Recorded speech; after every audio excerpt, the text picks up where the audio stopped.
अखेर साहेबांनी एक शब्दही न बोलता 3 पक्षांची झोप उडवली. अक्षरशः मुख्यमंत्री हैराण झाले. महाराष्ट्राच्या राजकारणातला खरा बादशहा कोण सिद्ध झाला आहे. राजकारणात जे डोळ्यांना दिसतं ते कधीच खरं नसतं आणि जे खरं असतं ना ते सहजासहजी कोणालाच कळत नाही. सध्या महाराष्ट्राच्या राजकारणात असा एक गूढ खेळ सुरू झालाय ज्याचा विचार कोणी स्वप्नातही केला नसेल. एकच माणूस आणि चक्क 3 मोठ्या पक्षांना कसा काय गार करू शकतो. सुरुवातीला कोणालाच यावर विश्वास बसला नाही, पण जेव्हा पडद्यामागच्या हालचाली आणि त्या गुप्त बैठका समोर आल्या तेव्हा फक्त राज्यच नाही तर दिल्लीतले मोठे मोठे नेते सुद्धा हादरले आहेत. 28 जानेवारीचा तो दुर्दैवी दिवस. एका विमान अपघातात अजितदादांचा प्रवास अचानक थांबला. त्यांच्या जाण्याने सत्तेची सगळी गणितं पार कोलमडली होती. दादांच्या जाण्याने त्यांची राष्ट्रवादी पार पोरकी झाली होती. आता या राष्ट्रवादीवर कब्जा कोणाचा राहणार यासाठी पक्षातल्या काही मोठ्या नेत्यांनी फिल्डिंग लावायला सुरुवात केली होती, तर काही जण थेट दिल्लीचे उंबरठे झिजवू लागले होते. पण तेवढ्यात सुनेत्रा वहिनींनी राष्ट्रवादीच्या चाव्या आपल्या हातात घेतल्या आणि सगळ्यांनाच धक्का बसला. सुरुवातीला सगळ्यांना वाटलं की त्यांना हे करायला कुणीतरी भाग पाडलंय. पक्षातल्याच काही मोठ्या नावांना सुनेत्रा वहिनींना पुढे करून स्वतःची कामं साधून घ्यायची होती असं बोललं जात होतं. पण खरी मेघ तर पुढेच होती. जेव्हा महाराष्ट्राच्या या राजकीय पटावर एका अदृश्य हाताने अशा काही चाली खेळल्या की ज्याचा पत्ता ना दिल्लीला लागला ना मुंबईला. पण जेव्हा ही चाल उघड झाली आणि या चालीने जेव्हा मोठे मोठे मोहरे ढासळले तेव्हा मात्र सगळ्याच पक्षांच्या नेत्यांची झोप उडाली आहे. लोकांना वाटलं होतं की एक माणूस ज्याच्याकडे नेहमी दुर्लक्ष केलं गेलं, एक माणूस ज्याचं वय झालंय, अनुभव तर खूप आहे पण तब्येत साथ देत नाही म्हणून दवाखान्यात ॲडमिट आहे, अशा माणसाचा अध्याय आता संपलाय असं अनेकांना वाटत होतं. पण त्यांनी असा काही करिश्मा केला की त्यांचा खरा अध्याय आता कुठे सुरू झालाय असं वाटतंय. अख्खं राजकारण पालटून टाकणारा एक गेम साहेबांनी केलाय. एक असा गुप्त गेम ज्याने सगळेच चक्रावून गेलेत. मग नेमकं असं काय घडलं? कोणत्या अशा गुप्त घडामोडी घडल्या की ज्यामुळे 3 पक्षांच्या पायाखालची जमीनच सरकली? महाराष्ट्रात अचानक असा कोणता भूकंप आला? चला जाणून घेऊया या प्रकरणाचा एक एक धागा सविस्तर. महाराष्ट्राच्या राजकारणात गेल्या 5 वर्षात आपण अनेक उलटफेर पाहिलेत. अशी काही समीकरणं जुळताना आणि तुटताना पाहिली की ज्याचा कुणी विचारही केला नव्हता. लोकांचा तर राजकारणावरून विश्वासच उडाला होता. पण याच गोंधळात काही नेत्यांची नावं लोकांच्या मनात कायमची घर करून बसली होती. त्यातलं सगळ्यात गाजलेलं नाव होतं ते म्हणजे अजितदादा. 28 जानेवारीला त्या दुर्दैवी अपघातात दादा अचानक सोडून गेले आणि महाराष्ट्रात एक मोठी पोकळी निर्माण झाली. आधीच पक्षातली फाटाफूट आणि विलिनीकरणाच्या चर्चा सुरू होत्या. त्यात दादांच्या जाण्याने सगळीकडे एक संशयाचं वातावरण तयार झालं. आता पुढे काय होणार? दादांच्या राष्ट्रवादीचं काय होणार? एक गट म्हणत होता दादा विलिनीकरणाला तयार होते, तर दुसरा गट म्हणत होता की असा काही विषयच नव्हता. ही सगळी चर्चा सुरू असतानाच अवघ्या 24 तासात दिल्लीपासून मुंबईपर्यंत अशा काही हालचाली झाल्या की कुणाला सुगावा सुद्धा लागला नाही. खरं तर आज जे घडलंय ना, साहेबांच्या एका डावाने 3 पक्षांची झोप उडालीये. पण याची खरी सुरुवात दादा गेले त्या रात्रीपासूनच झाली होती. लोकांना फक्त तेवढंच माहिती आहे जे टीव्हीवर दिसतं, पण टीव्हीच्या पडद्यामागे गुप्त ठिकाणी कोणत्या बैठका झाल्या आणि कोणी कशी मोर्चे बांधणी केली हे कोणालाच माहीत नव्हतं. साहेब हे राजकारणाचे चाणक्य आहेत आणि तेच या महाभारतातले भीष्म पितामह आहेत हे त्यांनी पुन्हा एकदा सिद्ध केलंय.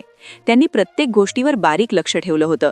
जसं मांजर डोळे मिटून दूध पिते आणि तिला वाटतं कुणालाच दिसत नाही, तसंच साहेबांनी समोरच्यांना वागू दिलं. त्यांना वाटू दिलं की साहेबांचं लक्ष नाहीये, पण साहेबांनी नेमका डाव टाकला आणि सगळं राजकारणच खळबळून निघालं. जेव्हा दादा गेले तेव्हा सगळीकडे दुःख होतं, पण त्याच वेळी दुसरीकडे राजकारणाची नवी गणितं मांडली जात होती. दिल्लीतल्या मोठ्या पक्षाच्या जोरावर प्रफुल्ल पटेल आणि सुनील तटकरे अचानक खूपच ॲक्टिव्ह झाले होते. त्यांच्या डोक्यात एकच प्रश्न होता, राष्ट्रवादी आता कुणाची? पवार कुटुंबाची की या 2 बाहुबलींची? पण त्यांना हे कदाचित माहीत नव्हतं की ते ज्या खेळाचे खेळाडू बनू पाहत आहेत ना, त्या खेळाचे नियम थोरल्या पवारांनी कितीतरी वर्षांपूर्वीच लिहून ठेवलेत. इकडे चर्चा रंगत होत्या आणि साहेबांनी तिकडे एक असा चक्रव्यूह रचला होता की ज्यामध्ये सगळेच अडकत चालले होते. त्यांनी सुप्रियाताईंच्या खांद्यावर एक मोठी जबाबदारी दिली होती. तेव्हा सुप्रियाताईंच्या निर्णयावर खूप चर्चा झाली. लोकांना वाटलं की आता सुप्रियाताईच सगळं बघणार. पण ती जबाबदारी नेमकी काय होती? आणि आज असा कोणता नवीन धमाका झालाय ज्याने 3 पक्षांना धडकी भरलीये? ताईंना सांगण्यात आलं होतं की दादांच्या जाण्यानंतर पार्थ आणि जय अजून राजकारणात नवीन आहेत आणि सुनेत्रा वहिनींना सुद्धा राजकारणाचा तितकासा सराव नाहीये. तेव्हा सुप्रियाताई ज्या पद्धतीने मैदानात उतरल्या ते पाहून अनेकांना वाटलं की हे फक्त भावनिक आवाहन आहे, पण तो एका मोठ्या राजकीय प्लॅनचा भाग होता. थोरल्या पवारांच्या मार्गदर्शनाखाली हा सगळा खेळ मांडला जात असल्याची चर्चा आता राजकीय वर्तुळात रंगलीये. अजितदादांच्या निधनानंतर राष्ट्रवादीचे दोन्ही गट एकत्र येणार अशा चर्चा वाऱ्यासारख्या पसरल्या. अगदी तारीख सुद्धा ठरली असल्याचं बोललं जात होतं. पण या विलिनीकरणात सगळ्यात मोठा अडथळा कोण होता? जाणकारांच्या मते यात प्रफुल्ल पटेल आणि सुनील तटकरे या दोन नेत्यांच्या अस्तित्वाचा प्रश्न होता. जर पवार कुटुंब पुन्हा एक झालं तर या दोघांचं महत्त्व संपेल ही भीती त्यांना सतावत होती. त्यांच्याकडे एकच रस्ता उरला होता, तो म्हणजे भाजपमध्ये जाणं. पण तिथे गेल्यावर त्यांची किंमत कमी झाली असती. घरची कोंबडी डाळीला समान अशी त्यांची अवस्था झाली असती. आणि या सगळ्यात मोठे खेळाडू ठरले ते म्हणजे थोरले पवार. पवारांबद्दल एक गोष्ट प्रसिद्ध आहे, ते जे बोलतात ते कधीच करत नाहीत आणि जे करतात त्याबद्दल कधीच बोलत नाहीत. हॉस्पिटलमधले त्यांचे उपचार हे फक्त तब्येतीसाठी होते की त्यामागे काही राजकीय डावपेच होते याचे तर्क आता लावले जात आहेत. जसं एखाद्या सिनेमाच्या क्लायमॅक्समध्ये मुख्य हिरो पडद्यामागून सूत्र हलवतो, तसंच साहेबांनी रुबी हॉलमधून सगळा फोकस आपल्याकडे वळवला आणि खरा संघर्ष पडद्यामागे सुरू झाला. प्रफुल्ल पटेल आणि सुनील तटकरे यांनी पवारांना मात देण्याचा प्रयत्न केला, पण जेव्हा सुनेत्रा वहिनींनी उपमुख्यमंत्री पदाची शपथ घेतली तेव्हा सगळ्यांना वाटलं की पटेल तटकरे जिंकले. पण नीट पाहिलं तर लक्षात येईल की ही तर साहेबांचीच चाल असू शकते. सुनेत्रा वहिनींना सत्तेत बसवून त्यांनी पक्षावर पवार कुटुंबाचा ताबा राहील याची खात्री केली. पवारांनी एकाच वेळी 3 गोष्टी साध्य केल्या. पक्षावरचा ताबा कुटुंबाकडेच ठेवला, बंडखोर नेत्यांना बाजूला केलं आणि विलिनीकरणासाठी रस्ता मोकळा केला. आता हळूहळू एक एक मोहरा आपली जागा बदलतोय. नरहरी जिरवळ, हसन मुश्रीफ यांच्यासारखे मोठे नेते आता उघडपणे बोलू लागलेत की विलिनीकरणाशिवाय पर्याय नाही. त्यात किरण गुजर यांनी तर बॉम्बच फोडला की दादा असतानाच 90% विलिनीकरण ठरलं होतं. मग प्रश्न हा उरतो की पटेल आणि तटकरे खरं बोलत होते की खोटं? याच गोंधळामुळे आता सामान्य कार्यकर्त्यांमध्ये या दोघांविरुद्ध संताप दिसतोय. या गोष्टीत एक नवीन ट्विस्ट तेव्हा आला जेव्हा रोहित पवारांनी दादांच्या अपघाताबाबत काही शंका उपस्थित केल्या. यामुळे कार्यकर्ते पुन्हा एकदा हळवे झालेत. आता सामान्य कार्यकर्ता पटेल आणि तटकरे या दोघांना भाजपचे एजंट म्हणून बघायला लागलाय. आज परिस्थिती अशी आहे की राष्ट्रवादीचे आमदार पुन्हा एकदा थोरल्या पवारांच्या सावलीत येताना दिसतायत.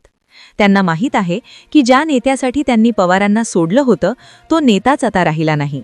अशावेळी बेवारस राहण्यापेक्षा पुन्हा मूळ मालकाकडे जाणं त्यांना सुरक्षित वाटतंय.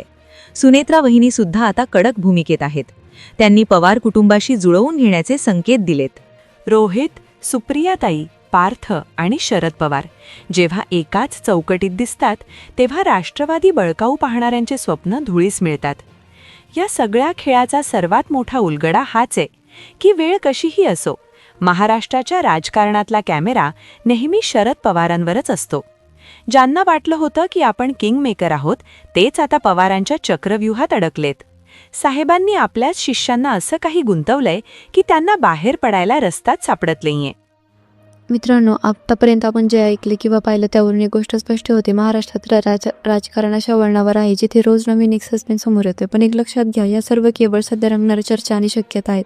राजकारणात जोपर्यंत अधिकृत शिक्कामोर्तब होत नाही तोपर्यंत काही सांगणं कठीण असतं. पण विचार करा, जर खरोखर साहेबांनी दवाखान्यातून ही सर्व सूत्र हलवली असेल तर त्यांच्या राजकीय तोड नाही हे पुन्हा एकदा मान्य करावेच लागेल. अशा तज्ज्ञांच्या मध्ये सुनेत्राबाईंनी पुढे करणं किंवा विलिनीकरणाच्या या वावड्या उठवल्या आहेत. त्यामागे खूप मोठा मास्टर प्लॅन असू शकतो. ही फक्त सत्य टिकवण्याची लढाई नाही तर लढाई आहे वारसा आहे आणि अस्तित्व टिकवण्याची. आता प्रश्न उरतो तो प्रफुल्ल पटेल आणि सुनील तटकरे यांसारख्या दिग्गज नेत्यांचा. जर खरोखरच पक्षात पुन्हा एकदा घरवाची वारे वाहू लागले तर त्या नेत्यांचं स्थान काय आहे? त्यांना खरंच भाजपामध्ये जाण्याशिवाय पर्याय उरणार नाही का? की साहेबांनी त्यामागील एक चक्रव्यूहात एखादं सुरक्षित स्थान देतील हे काळच ठरवेल. पण सध्या तरी कार्यकर्त्यांमध्ये संभ्रमाचं वातावरण हे नाकारता येणार नाही. रोहित पवारांनी उपस्थित केलेले प्रश्न आणि कार्यकर्त्यांच्या मनातील संताप पाहता राष्ट्रवादीसह अंतर्गत कलह आता कोणत्या दिशेला जाईल याकडे संपूर्ण देशाचं लक्ष लागते. 28 जानेवारीला त्या दुर्दैवी घटनेनंतर जे काही घडते ते महाराष्ट्राच्या इतिहासात कधीही विसरता येणार नाही. पण मला सांगा, तुम्हाला काय वाटतं, साहेबांचा हा गुप्त गेम यशस्वी होईल का? सुनेत्रा वहिनींनी घेतलेली भूमिका ही पवारांच्या सल्ल्यानेच आहे की त्यामागे दुसरं काही राजकारण आहे? आणि सर्वात महत्त्वाचं म्हणजे राष्ट्रवादीचे दोन्ही गट पुन्हा एकत्र येऊ शक्य आहे का? तुमचं जे काही मत असेल ते खाली कमेंट बॉक्समध्ये नक्की लिहा. तुमचा प्रयत्न प्रत्येक कमेंटमुळे आम्हाला कळतं की महाराष्ट्राच्या जनतेला नेमकं काय वाटते. हा व्हिडिओ आवडला असेल तर लाईक करा आणि अशाच राजकीय विश्लेषण आणि शक्यतांसाठी आपल्या चॅनलला सबस्क्राईब करायला विसरू नका. कारण लक्षात ठेवा, राजकारणामध्ये जे दिसतं ते नसतं आणि जे असतं ते सहजासहजी कोणालाही दिसत नसतं. पुन्हा भेटूया अशाच एका खळबळजनक विषयावर चर्चा करण्यासाठी. तोपर्यंत पाहत राहा आणि जागरूक राहा. धन्यवाद.